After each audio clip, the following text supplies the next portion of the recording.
Sveiki, mano vardas yra Daniel. Aš gyvenu San Diego, Kalifornijoje, tačiau užaugau Niujorke. Norėčiau Jums papasakoti apie savo išgyventą priešmirtinę patirtį. Kai man buvo 19 metų, turėjau ligą, dėl kurios mano kraujo spaudimas buvo labai aukštas. Buvo nestabilus širdies ritmas ir dėl tos ligos aš nuolat jaučiausi nemaloniai. Man svaigo galva ir jaučiausi pavargęs. Aš aplankiau daug gydytojų, tačiau nei vienas negalėjo man padėti. Jie tik išrašinėjo vaistus, kurie kažkiek veikė, tačiau jų veikimas nustodavo ir reikėdavo vėl vartoti naujus vaistus. Mano situacija niekaip negerėjo, vaistai nustojo veikti ir medikai nebežinojo, ką daryti. Mano mama yra labai religinga, ji yra rusų ortodoksų tikėjimo. Taigi ji nutarė nuvežti mane į stačiatikių vienuolyną, tikėdamasi, jog aš galėsiu ten pagyti. Mes nuvažiavome į vienuolyną, kur praleidome keletą dienų.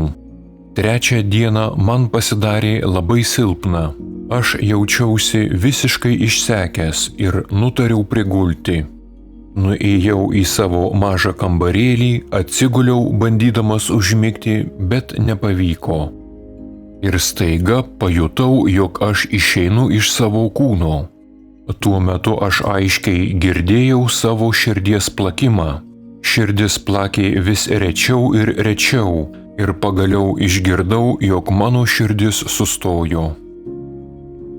Ir kai tik išgirdau, jog mano širdis nebeplaka, aš iš karto atsidūriau kambario palubėje. Visi mano pojūčiai buvo ypatingai realūs.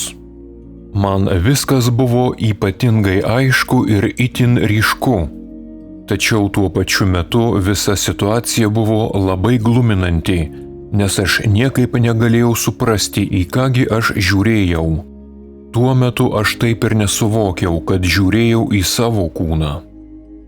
Tačiau man nebuvo jokio jausmo, kad tai yra labai keista ar nenormalu kaboti palubėje, žiūrint į savo kūną. Viskas atrodė visiškai natūralu ir labai realu. Apsidairęs aplinkui norėjau ištiesti rankas, tačiau supratau, jog jokio kūno nėra, bet aš jį pilnai jaučiau. Neįtikėtina, bet aš galėjau matyti viską aplinkui į visas puses tuo pačiu metu. Tačiau viską mačiau ne pro akis, o buvo toks įspūdis, jog viską aplinkui suvokiu visa savo esybę. Taip pat aš galėjau matyti kiaurai per sienas.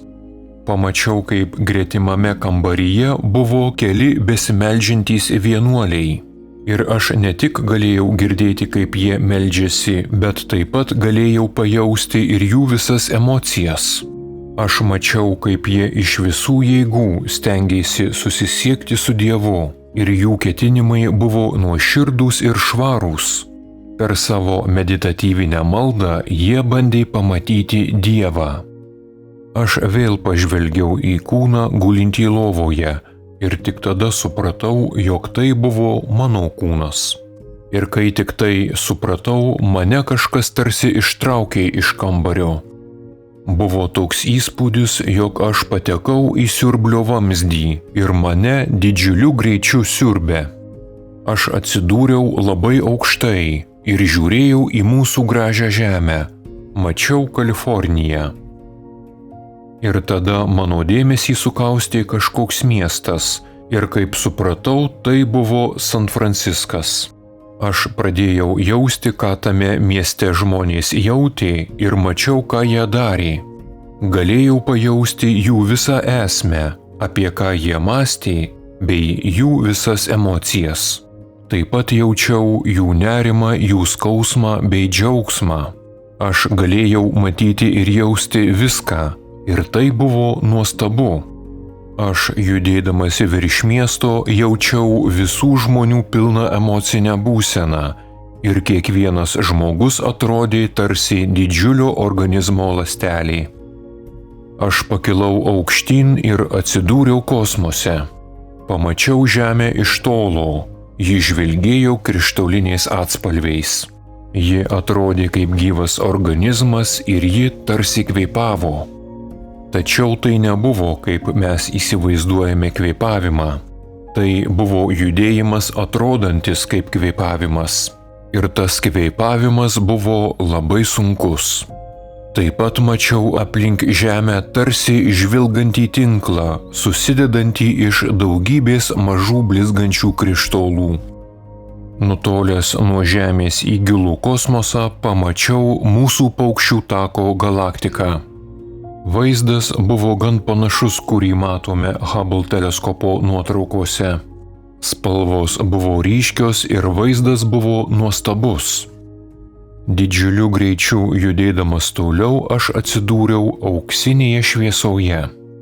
Aplink save mačiau tarsi auksinės kibirkštis, o toji auksinė šviesa atrodė kaip minkštas rūkas ir ji mane apsupo iš visų pusių. Jausmas buvo neapsakomas. Aš aiškiai jaučiau, jog esu namie ir supratau, jog man čia viskas yra pažįstama. Ir tuomet pastebėjau, kad mano kūno pojūtis pamažu pradėjo nykti. Ir kai jis išnyko, aš tapau gryna sąmonė. Ir aš ryškiai atsimenu, kad aš buvau tamsiai mėlynos švytinčios spalvos šviesulys. Aš buvau labai gyvas ir jaučiausi labai tyru, jaučiausi labai natūraliai. Tai buvo daug natūraliau, negu aš buvau savo kūne Žemėje. Jeigu galima taip būtų pasakyti, aš tuomet buvau idealiausia savo versija. Ir būnant toje būsenoje, kai aš buvau auksinėje šviesoje, visas mano žemiškas gyvenimas, visa žemiška egzistencija atrodė kaip visiškai nežymus ir nereikšmingas blyksnis. Tai tarsi kaip truputį pirštu paliestumei vandenį ir staigiai pirštą atitrauktumei nuo vandens. Štai taip atrodė visas žemiškas gyvenimas, tik nežymus akimirksnis. Ir mano žemiškas gyvenimas man buvo visiškai neįdomus ir neaktualus. Buvo toks įspūdis, jog mano buvęs gyvenimas buvo prieš daugybę milijardų metų. Iš aplink mane supančios auksinės šviesos spindėjo besąlygiška meilė. Ir tada aš pamačiau bei supratau, kad viskas, ką aš kažkada buvau padaręs ir viskas, ką dar padarysiu per visą amžinybę ir viskas, kas bebūtų su manimi, mane visada mylės vienodai per visą mano egzistenciją. Toji šviesa nuo manęs niekada neatsitrauks ir manęs neapleis. Ji niekada nepakis ir toji meilė niekada nesusilpnės. Toji meilė man bus visada tokia pat stipri ir dabar, ir visą amžinybę. Taigi tokios neįtikėtinos galios buvo toji besąlygiška meilė. Tai buvo tarsi begalinės meilės kriauklys. Anapus nebuvo jokios laiko sampratos. Todėl viskas buvo amžina. Man parodė Žemę ir aplink ją besisukantį ratą, vaizduojantį Žemės istoriją bei visus Žemės įvykius, kurie buvo, yra ir kurie dar bus. Tačiau žvelgiant iš anapus, visi tie įvykiai vyko tuo pačiu metu. Man labai sunku tai paaiškinti. Tačiau nebuvo jokio skirtumo tarp praeities, dabarties ir ateities. Bet tuo pačiu metu man buvo visiškai aišku, kas buvo praeitis, kas buvo dabartis bei ateitis. Galėjau pamatyti ir senuosius laikus ir žvelgdamas į žmonijos istoriją aš galvojau, kokiagi yra trumpa toji egzistencijos akimirka. Gerai atsimenu, kaip dar žiūrėjau į visus tuos valdovus bei karalius ir kaip jie įsivaizdavo, kad jie yra labai svarbus. Tačiau tai atrodė labai komiška bei labai juokinga, jog tie žmonės įsivaizdavo manydami, kad jie yra kažkokie išskirtiniai bei reikšmingi. Man taip pat parodė ir šiuolaikinius besijaučiančius karaliais bei valdovais. Tai yra ne tuos, kuriuos mes vadiname karaliais, bet turinčius tikrą valdžią. Tai žmonės turintys daug kapitalo, kaip Elon Musk arba Jeff Bezos.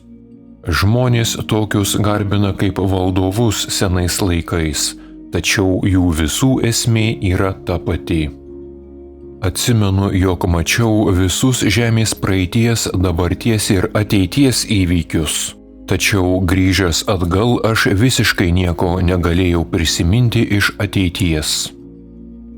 Po žemės istorijos peržiūros aš grįžau pas auksinę šviesą. Mes daug bendravome, tačiau mūsų pokalbio niekaip negaliu prisiminti. Tik atsimenu, man pasakė, jog man reikia grįžti atgal. Aš labai nusivyliau, norėdamas ten pasilikti, bet pajutau, kad pradėjau judėti link žemės ir tiesiog atsitrenkiau į savo kūną ir tada stipriai įkvėpiau. Krūtinėje jaučiau siaubingą skausmą, tarsi plaktuku man būtų trenkę į krūtinę. Pabandžiau atsistoti ir pirmas dalykas, ką padariau, nuėjau pasižiūrėti į veidrodį. Aš atrodžiau baltas su pajuodavusiais paakiais. Tačiau po šio įvykio mano sveikata pasitaisė bei normalizavosi kraujospūdis. Man daugiau nebebuvo širdies aritmijos ir mano savijauta tapo gera. Štai tokia buvo mano išgyventa priešmirtinė patirtis.